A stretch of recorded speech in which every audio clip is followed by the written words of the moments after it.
The silver gates of the Whitmore estate swung open each morning at 6, and by 6:05 Ruth Daniels had crossed the threshold. She walked the gravel path with her head high and her son's tiny hand in hers, though her uniform's starched collar scratched and her shoes pinched.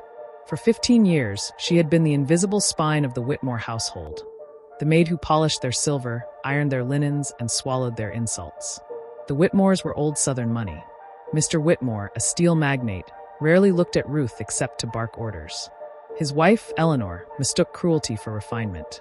Even their only child, young James, absorbed his parents' disdain like cologne. He'd sneer when Ruth's son, Isaiah, came to help his mother on weekends.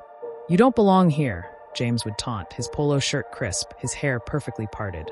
Isaiah, for years younger, would clench his fists and stay silent, as Ruth had taught him. Years blurred together. Summers of pool parties Ruth wasn't allowed near, winters of cold marble floors she scrubbed on her knees. Isaiah grew tall, strong, and quietly determined. Ruth taught him at night after her shift. Fractions at the kitchen table, poetry whispered over the hum of the refrigerator. "We are not what they call us," she'd say. "We are what we choose to become." Then one spring evening, the call came.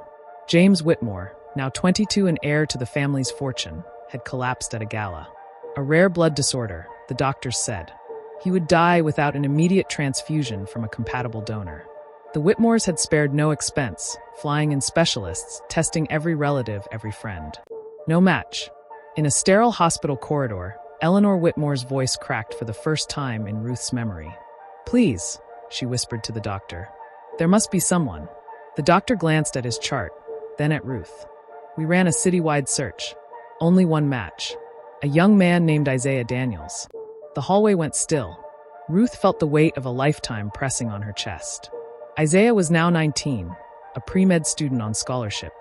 She'd promised him he'd never owe the Whitmores a thing. That night, Isaiah sat with his mother in their small kitchen. The hospital's request lay between them like a stone. "After everything they did to you, to us, you want me to save him?" His eyes burned, but not with hatred, with confusion. Ruth reached across the table and took his hand. "Son, our blood doesn't know bitterness. It only knows life. What you choose now defines you, not them." At dawn, Isaiah walked into the hospital and signed the consent forms. In the next room, James lay pale and unconscious, the sharp angles of arrogance smoothed away by illness. As the transfusion began, Isaiah stared at the ceiling, feeling his own heartbeat steady, his blood flowing into the veins of the boy who had once mocked him. Days later, James opened his eyes. The first thing he saw was Isaiah sitting in the chair by his bed, reading a textbook. Shame flickered across his face. "Why?" he croaked. Isaiah closed the book. "Because someone had to teach you what decency looks like." Word spread. The press got hold of the story, the maid's son saving the heir.